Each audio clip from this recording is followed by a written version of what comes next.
Brian from the Music Factory in Costa Mesa, California. And today I want to give you guys a really cool blues lick. As you probably know some of the guitar techniques being in an intermediate level, you may know how to do some pull-offs, you could maybe do a bend, and you probably know, if you don't, I'll show it to you, some of your pentatonic scale or blues scale, which is the one we're going to use today for this.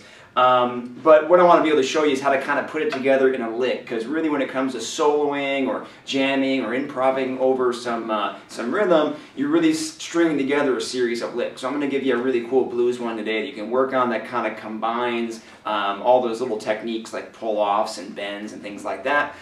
So first of all, let's start out with that scale that we're going to use for this. We're going to use the blues scale, and if you don't know it, I'll show it to you, and we're going to do it in the key of A. So the blues scale is going to be very similar to the pentatonic if you know it, and let me walk you through it right now. It's going to be 5 to 8 on your E string, and then we're going to go 5, 6, 7, and then we're going to go 5, 7 on the D string, 5, 7, 8 on the G string,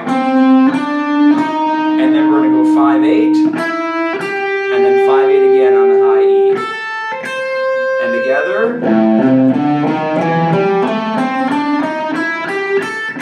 okay, and what gives that blues quality, it's the same as the pentatonic, we just added in 2 extra notes there, these blue notes as they would call them, and that's going to give you that bluesy sound, right there.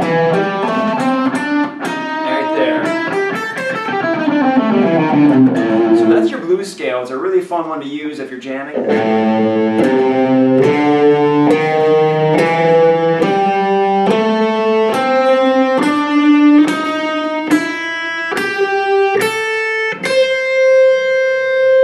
But I'm going to show you a lick that's based around that one. So let me play the lick for you so you can kind of get your ear around it, and then we'll break it down, take it slow, and then you can have a chance to work on it. So here's the blues lick using the A blues scale.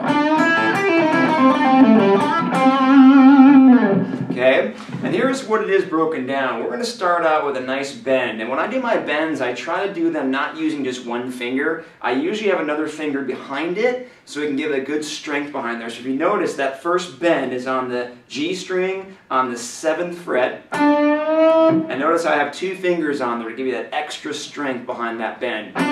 Doing it with one finger can be a little bit extra work you don't need to, so you can throw that 2nd finger behind it.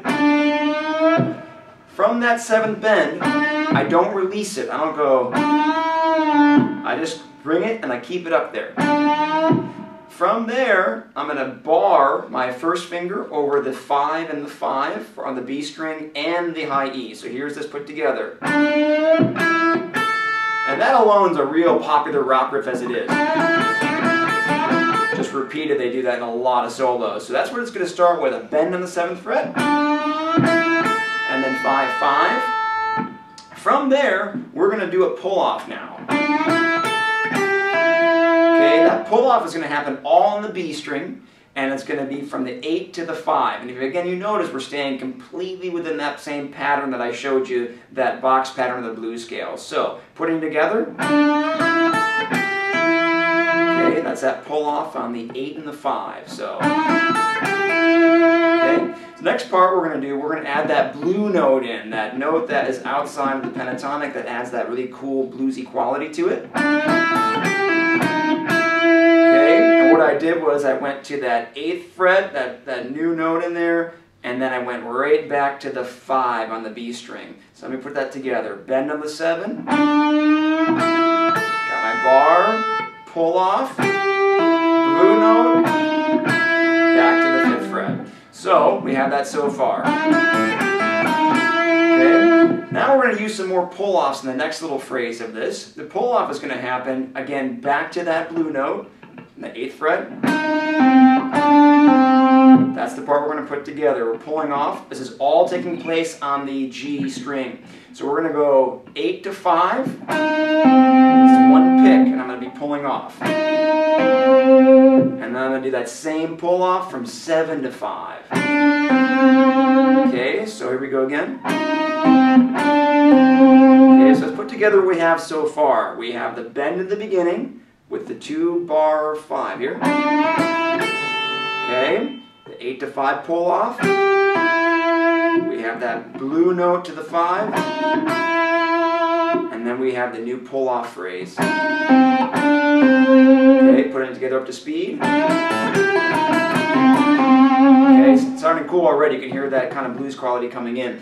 One more phrase at the very end to complete this. What we're going to do is after you do your pull offs, we're going to go 7 to 5 on the D string.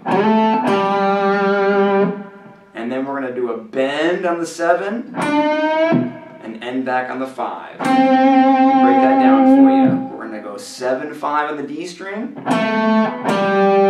then we're going to bend on the 7 on the G string again. That's where we started from. Again with 2 fingers, giving that extra strength. And land on that 5 on the G. Okay, that's our last phrase of it. And once again, we don't release that bend. That's really crucial. You don't want to go. It's. Okay, so putting it together slowly, we have our bend in the beginning of the 7, bar of the 5s, pull off from the 8 to 5, pick the blues note to the 5 again, okay, the 2 pull off lick, and then we have the 5 to 4, or 7 to 5, and that final bend, and our landing note on that C.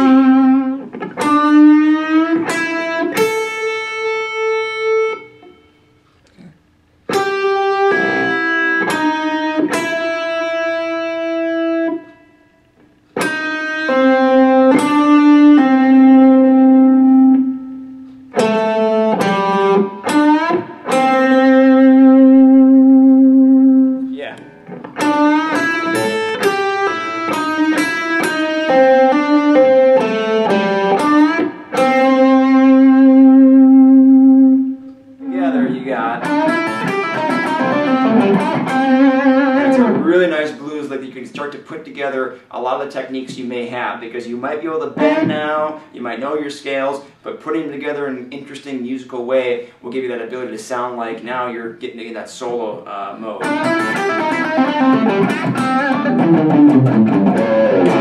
So I hope that helped you guys, and thanks for tuning in.